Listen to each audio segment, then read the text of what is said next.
बहुत सावधानी से कथा सुनिएगा और अपने चित्त में उतारिए। शाम का समय, प्रदोष का दिन,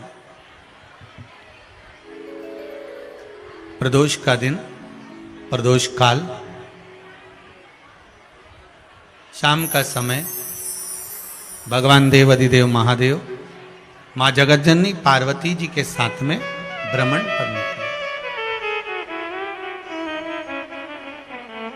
देखिए,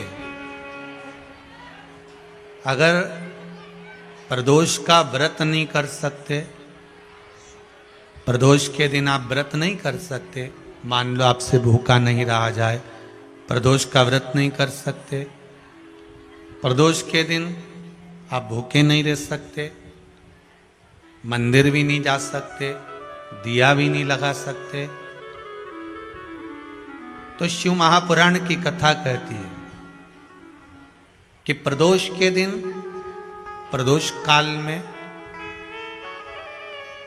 अपने ही दरवाजे के पास में देवाधिदेव महादेव का स्मरण कर कर लक्ष्मी की वृद्धि के लिए, कार्य सिद्धि के लिए, संपदा को प्राप्त करने के लिए आप अपने ही दरवाजे के पास में एक दीप लगा सकते हो। कौन से दिन? प्रदोष के। एक बात और अच्छे से समझ लीजिए, जो बच्चे चिड़चिड़े होते हैं, चाहे घर में बेटे हों, बहुएं हों, सास हो, ससुर हो, परिवार में छोटे छोटे बच्चे हों, चिड़चिड़ प्रवृत्ति करते हों या चिड़चिड़ा स्वभाव हो, जरा जरा सी बात में क्रोध आ जाता हो, बोलने का भान नहीं रह पाता हो, शब्दों के बाण चलते हों, तो महाराज प्रदोष के दिन, प्रदोष काल में बेलपत्री के पेड़ के नीचे एक, जो पत्ता आपके पास में हो, पान का मिल जाए तो पान का, पीपल का मिल जाए तो पीपल का, बेलपत्र का मिल जाए तो बेलपत्र का, उस पत्ते पर मात्र थोड़ा सा शहद और 7 दाने चावल के रखकर घी का दिया लगा दो महाराज, और थोड़ा सा जल हाथ की अंजलि में लेकर भगवान देवाधिदेव महादेव का स्मरण कर कर कि इस बेलपत्री के वृक्ष के नीचे माता लक्ष्मी, पार्वती, सरस्वती विराजमान है। इसी बेलपत्री के पेड़ के नीचे मेरे देवाधिदेव महादेव का 12 ज्योतिर्लिंग का स्वरूप प्रकट है। उनका स्मरण कर कर जल चढ़ा दीजिए और उसका स्मरण कर लो जो चिड़चिड़ प्रवृत्ति करता हो, क्रोध करता हो, जिसको बोलने का भान नहीं होता हो, सम्मान नहीं देता हो, अपशब्द कहते हो, उनका स्मरण कर कर आप छोड़ेंगे। एकदम एक प्रदोष करेंगे, दूसरे प्रदोष तक तो आपको कोई दिक्कत ही नहीं है। 2-3 प्रदोष कर कर देखिए, बाबा कृपा करें। बच्चों को पढ़ने का कह रहे हो, पढ़ने बैठो, पढ़ने बैठो, पढ़ने बैठो, पढ़ने बैठो, तो एक आध प्रयास बच्चों के लिए भी कर लिया करो कि भाई ठीक है। जैसे बैकुंठ चतुर्दशी वाला उपाय हमारे YouTube पर भी डला हुआ है, आप उसको निकाल कर सुनना। बैकुंठ चतुर्दशी के दिन प्रयास करना, बच्चे लोग विद्या में प्रबल होंगे।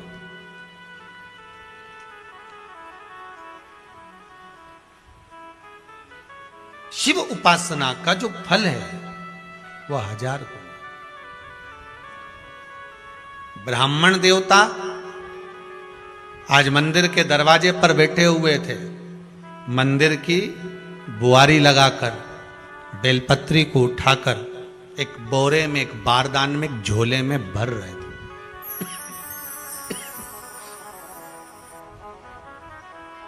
एक बारदान में, एक बोरे में, एक झोले में भर रहे हैं।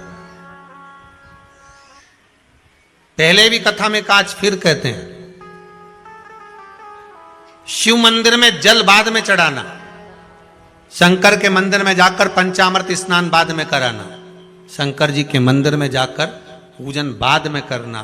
पहले थाली एक और रखकर शिव मंदिर में झाड़ू, पोछा या जो बेलपत्री, निर्माल्य जो भी रखा हो, उतरा हुआ सामान, उसको भरकर कहीं एक और जहां मंदिर वाले रखते हो वहां ले जाकर रख दो। झाड़ू पोछा एक बार जरूर। इस ब्राह्मण के चरित्र को सुनिए जो शिव महापुराण में वर्णन किया गया।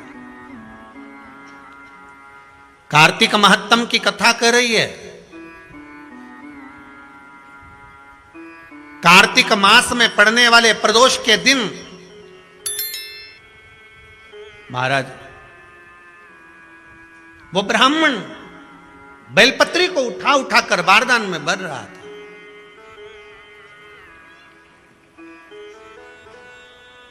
पूजन करने से पहले सबसे पहले सफाई का ध्यान रखो, और एक विश्वास रखना, आप मंदिर की सफाई नहीं कर रहे हो। फिर निवेदन करूंगा आपको, आप मंदिर की झाड़ू नहीं लगा रहे हो, आप मंदिर की सफाई नहीं कर रहे हो, आप मंदिर में पोछा नहीं लगा रहे हो। जितना हाथ आप मंदिर में फेर रहे हो सफाई के लिए, उतना आपके जीवन में जितना दुख है, जितनी तकलीफ है, जितना कष्ट है, जितनी बीमारी है, उस पर हाथ फेर रहे हो। मंदिर में नहीं फेर रहे हो। नहीं तो सारी दुनिया में जितने मंदिर हैं, सारे मंदिरों में ट्रस्टियों ने कुछ ना कुछ लगा के रखा है। स्वीपर आता है, साफ करके जाता है, ये आएगा सफाई कर जाएगा। पंडित जी होंगे तो बुआरी लगा देंगे, पंडित जी होंगे सफाई कर देंगे। उन्होंने तो पंडित जी को बोल के रखा है कि साफ कर दो, पंडित जी करते भी हैं। पर पहला फर्ज आपका है कि आप मंदिर में आए हो तो पहले आप सफाई करो। क्यों? क्योंकि हम उसका द्वार साफ रखें।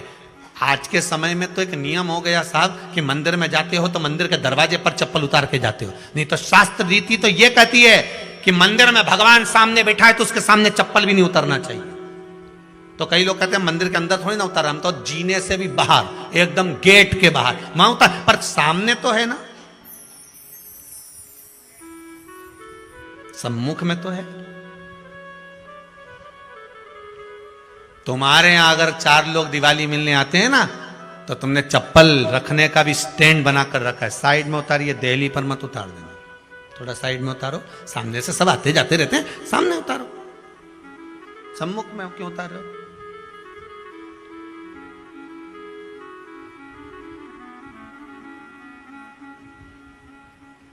थोड़ा द्वार पे से दूर उतारिए।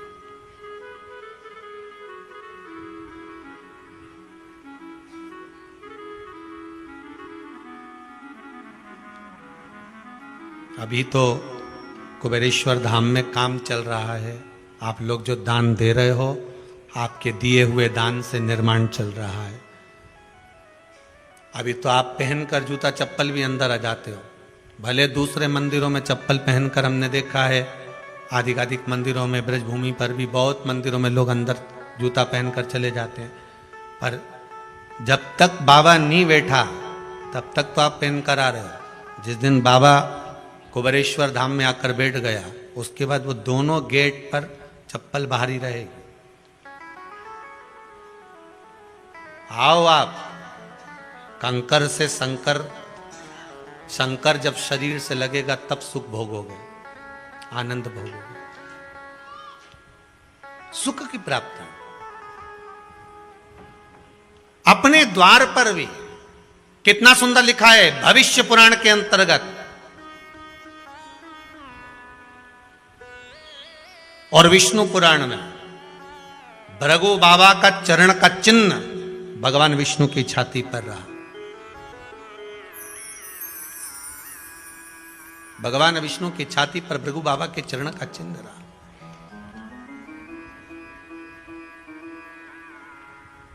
चरण का चिन्ह। अब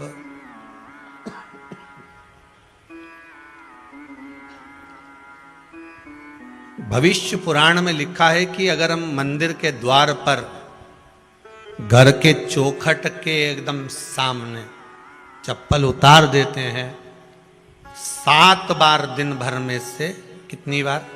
7 बार विष्णु पुराण कहती है ऐसा कोई दिन नहीं होता जिस दिन दरवाजे पर 7 बार लक्ष्मी आकर खड़ी नहीं होती हो। कल एक कथा कही थी आपको कि प्रत्येक मनुष्य के भाग्य में सुख लिखा है, केवल मंथन करना। भविष्य पुराण कहती है 7 बार लक्ष्मी प्रत्येक मनुष्य के दरवाजे पर जाकर खड़ी होती है, पर द्वार पर चप्पल पड़ी होने के कारणवश वो लौट कर चली जाती है। बहुत ध्यान दीजिएगा महाराज, थोड़ा सा आपको बुरा लगेगा, लग जाए, और शिव पुराण है, जीवन संवार देगी तो अच्छी बात है, जीवन संवार दे तो अच्छी बात है। मंदिर के द्वार पर हम जब चप्पल छोड़ते हैं, जिस मंदिर की चौखट पर चप्पल छोड़ी है, आप जितनी देर आराधना में लगे रहते हैं उतनी देर तक आपकी चप्पल पर जितने लोग लांग कर जाते हैं, जितने लोग लांग कर प्रवेश करते हैं, उसका भी दुख आपके भाग्य में आता चले जाता है। ध्यान दीजिएगा जरा। चप्पल का भविष्य पुराण में पढ़िएगा कवि की पादुका का महत्व क्या है, पादुका किस ओर उतारना चाहिए, पादुका को कहाँ रखना चाहिए, किस जगह पर बुआरी झाड़ू को रखना चाहिए, किस जगह पर चलनी को रखना चाहिए, सुई उस सुई को जिस हाल में सब बैठते हैं उस हाल में क्यों रखा जाता है? सुई तो इतनी सी है, पर जिस हाल में सब बैठते हैं उस हाल में ना तो झाड़ू रखते हैं, उस हाल में ना चलनी रखते हैं। भैया क्यों नहीं रखते? कारण क्या है कि जिस हाल में सब बैठकर बात करें, आवक जावक की बात हो, व्यापार की बात हो, लक्ष्मी की बात हो, प्रेम स्नेह की बात हो, आपस में बैठकर सब चर्चा कर रहे हो, अगर वहां छलनी होगी, झाड़ू होगी, तो बैठे बैठे बात करने में विवाद चालू हो जाएगा। 15-20 मिनट तुमने बहुत प्रेम की बात करी, अच्छे से बात करी, पति पत्नी बहुत प्रेम की बात कर रहे थे, मालूम पड़े बात करते करते से कब झगड़ा उत्पन्न हो जाए तो समझ में नहीं आया। हमारी बहू को क्या हो जाता है, बैठे बैठे बात करते करते झगड़ा कर देती है, जरा सी बात में झगड़ा चालू हो जाता है। कारण क्या है? जिस हाल में तुम बैठ रहे हो, जिस कमरे में तुम बैठ रहे हो, जिस हाल के अंदर सब बैठकर चर्चा करते, बात करते, चित्त करते, आपस में बैठकर सब लोग एक दूसरे के बातचीत करने बैठे हैं, आय व्यय देखने बैठे हैं, दुकान व्यापार की बात करने बैठे हैं, उस जगह पर भी झगड़े का क्रम कहां से आ गया? एक ना एक का मुंह क्यों फूल गया? कारण क्या था? कोई बात टेंशन क्यों आ रहा है? मतलब उस हाल में या तो चलनी रखी है या झाड़ू रखी है, भले तुमने सोफे के नीचे फंसा दियो, भले तुमने पीछे फंसा दियो, पर पड़ी जरूर है, रखी जरूर है, कहीं ना कहीं पड़ी होगी। क्यों कहते हैं कि जिस हाल में आप बैठ रहे हो, जहां पर आप संपदा की बात कर रहे हो, दौलत की बात कर रहे हो, व्यापार की बात कर रहे हो, व्यवसाय की बात कर रहे हो, उस हाल में अगर कहीं कैलेंडर टंगा हो, कोई सामान ऐसा रखा हो, कोई पर्दा ऐसा लगा हो, कोई चीज ऐसी लगी हो, तो उसमें एक सुई उसमें रख दीजिए। क्यों कहते हैं? हमारे यहां दूल्हा भी जाता है ना, तो उसका जो साफा बनता है या जूता उसको पहनाते हैं, उस तक में पिन टच करके भेज देते हैं।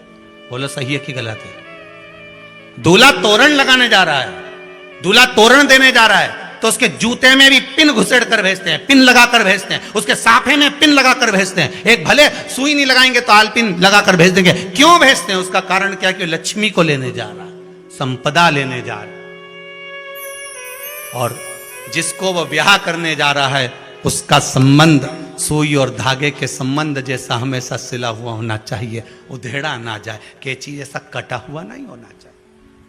एक एक प्रमाण को जरा देखो तो। और दुनिया के लोग कहते हैं साहब हमारे यहाँ तो सुख नहीं है, शांति नहीं। शांति तुमने भंग करी, कोई दूसरा भंग करा। चप्पल उतार दी दरवाजे पर, मंदिर के द्वार पर। हम तो यहाँ तक कहेंगे पशुपति व्रत करने जा रहे हो, पशुपति व्रत को धारण करने जा रहे हो, एक सोमवार मत पहनो चप्पल। जब मंदिर जा रहे हो तब दिन भर पहनो, मंदिर जाओ मत पहनो। कोई जरूरी है कि मंदिर पहनने चप्पल पहनना जरूरी है?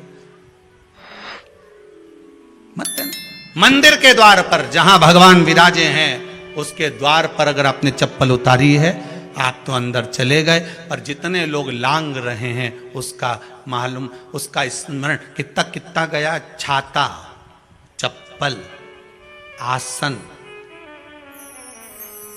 मांग का टीका, इसका भी वर्णन पहले कर चुके हैं कथाओं में, आप लोगों ने सुना होगा। छाते का भी वर्णन किया। किसी का छाता बारिश में तुम लेकर आ गए, पानी गिरने लगा, जी तुम्हारा छाता देना, छाता तो लेकर आ गए, पर जितने दिन तुम्हारे घर में रखा हुआ है उतना दिन तक हिसाब लगा कर रखना कि 15 दिन रखा तो तैयारी रख लेना। 15 दिन में कितने घंटे हुए, कितने घंटे कितने पल, उतना आपको दुख भोगना पड़ेगा। दूसरे का छाता आया, इसलिए कोई प्राण छोड़ता है, मरता है, तो उसके पद में यही सब चीजें देना पड़ती। क्या क्या बोलते जाओ, छाता, चप्पल, आसन, माला, सब देना पड़ता है। बोलो देते कि नहीं देते? तो क्यों देना पड़ता है छाता? क्या काम का कि छाता देना पड़ेगा? क्या व्यक्ति 24 घंटे क्या धूप में रहता था कि पानी में रहता था जो छाता देना पड़ेगा? चप्पल क्यों देना पड़ेगा? इसलिए देना पड़ेगा, उसका शास्त्र प्रमाण।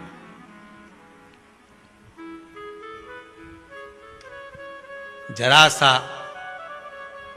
राजा परीक्षित ने जरासंध के मुकुट को सिर पे पहन लिया था और बुद्धि बदल गई थी। समीक बाबा के गले में मरा हुआ सर्प डाल दिया था। सही है कि गलत है? केवल मांग का टीका अर्थात सिर पर मुकुट बदला और काम हो गया। बहुत ध्यान देना पड़ता है महाराज, बहुत ध्यान देना पड़ता है।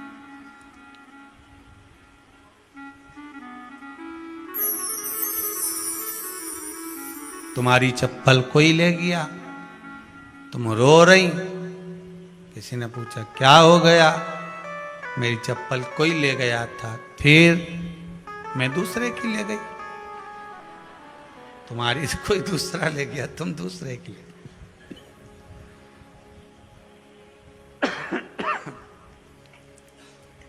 नहीं भाई,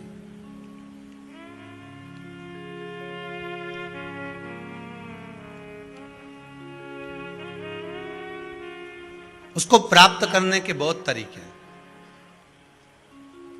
एक सत्य बात कहें, 7 बार लक्ष्मी प्रतिदिन मनुष्य का द्वार झांकने के लिए आती है। ऐसा कोई दिन नहीं जाता जिस दिन तुम्हारा भाग्य भगवान पलटने के लिए नहीं बैठा हो। वो तो इंतजार करता है कि ये गेंद फेंके और मैं चौका छक्का लगा दूं। वो कहते हैं ना, एक ओवर में कितनी गेंद फेंकते हैं? जम के बोलो। अरे एक ही फेंकते हैं। एक ओवर में कितनी गेंद फेंकते हैं? एक। वही गेंद बार बार फेंकते हैं ना, गेंद तो एक ही है नहीं। वो तो बार बार गिनाया तो 6 बार गिना, तो फेंकी तो एक ही है कि बदल बदल के फेंक दी, पीली नीली हरी गुलाबी? नहीं, एक ही है।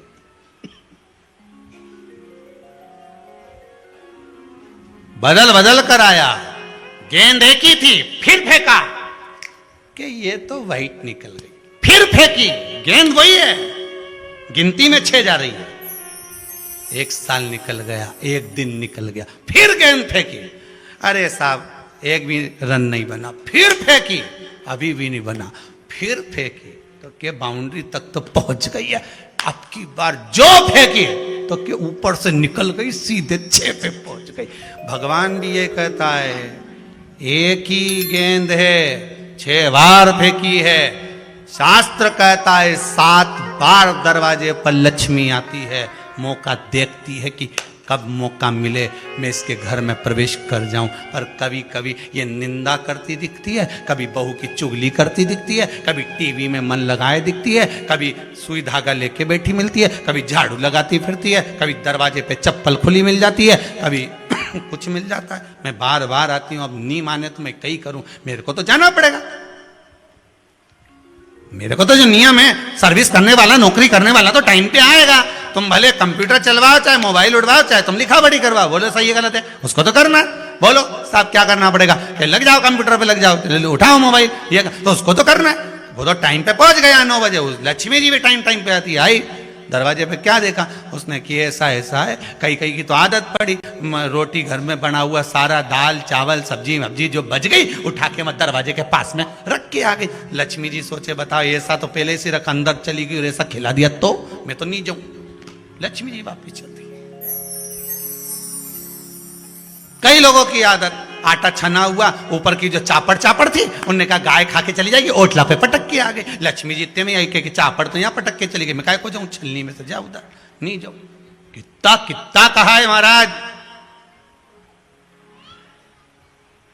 केवल एक दिन का इंतजार रहता है, दिवाली आए लक्ष्मी जी हमारा घर आएगी ने, लीप लिया ने, पोत लिया ने, मांडना भी मांड लिया, लक्ष्मी जी का पाँव भी मांड लिया ने, कमल का फूल भी मंगवा लिया, गेंदा की माला भी बुलवा ली, सारी गेंदा वेंदा की माला दरवाजे पे भी लगा दी, चौक मोक पूर के बेटी इंतजार में, लक्ष्मी जी आएगी, लक्ष्मी जी आएगी। लक्ष्मी जी बोली मैं तो रोज आऊँ री जी, मैं तो रोज आऊँ, पर कहीं करूँ थारी बुद्धि काम नहीं करे, मैं कहीं करूँ, मैं तो रोज आऊँ। फिर के लक्ष्मी मैया अब की बार आ गई तो जाजे मती रही, बड़ी तकलीफ में हूँ। लक्ष्मी जी बोली नहीं जाना तो पड़ेगा, दिवाली का दिन है, हमारे 10 के घर जाना पड़ता है, बड़ी मुश्किल से तो गुजिया पपड़िया मिलता है, नहीं जाऊंगी तो अच्छा नहीं लगेगा, तो जाना तो पड़ेगा, पर रोज आऊंगी, प्रतिदिन आऊंगी। तू अगर मुझे रोक सकती है और अपने घर में बुला सकती है तो बुला ले, और आऊंगी मैं प्रतिदिन और जाऊंगी भी मैं प्रतिदिन। लक्ष्मी आती भी खूब है और जाती भी खूब है, एक जगह टिकती कभी नहीं है। बस उसको बुलाने का तरीका होना चाहिए।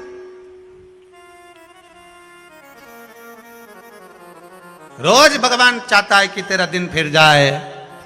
कथाओं में भी आप लोग बोलती हो, आंवला नवमी वगैरह की बोलना, जैसे ही का दिन फिर या, ऐसी बोलती हो ना कथा, कहानी सुनती हो जब, कैसे बोलती हो कहानी सुनने के समय पे, ये जैसे ही का दिन फिर आने वैसा हमारा दिन फेर जे माता, ऐसा कर जे माता। तो माता जी बोले मैं तो रोज का दिन फेरूं तेरा, तो काहे के चिंता करे री कमला, काहे चिंता करे, मैं तो रोज का फेरू, तू सुधरे तो मैं तो बिल्कुल तैयारी में। ब्राह्मण बेलपत्री को भर रहा था, बेलपत्री ब्राह्मण भर रहा था।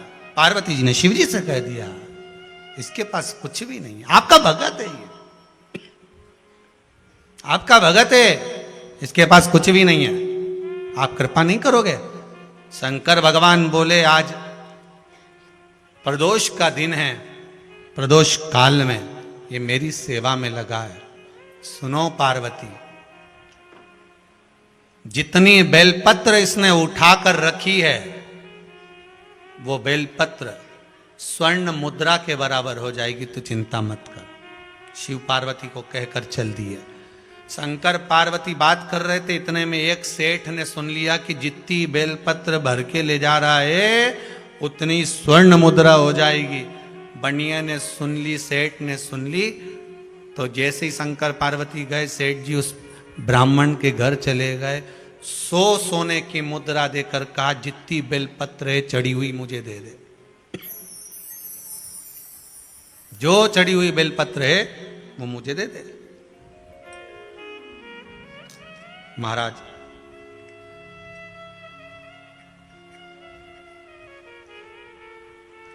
अब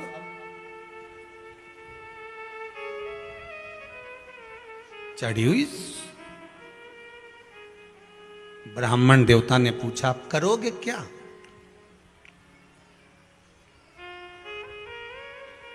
क्या करोगे इस चढ़ी हुई बेलपत्र का? महाराज ये चढ़ी हुई जो बेलपत्र है ना, आप मुझे दे दो, मैं 100 स्वर्ण मुद्रा आपको देता हूं। धर्मपत्नी ने कहा दे दो। ब्राह्मण बोला यही तो हमारी पूंजी है,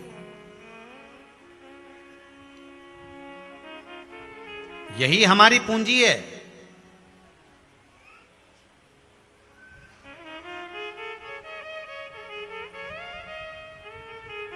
जब आप भगवान की पूजन करो, पूजन करने के बाद जब विसर्जन होता है देवताओं का, आप पूजन पे से ब्राह्मण निर्माल्य उतारते हैं,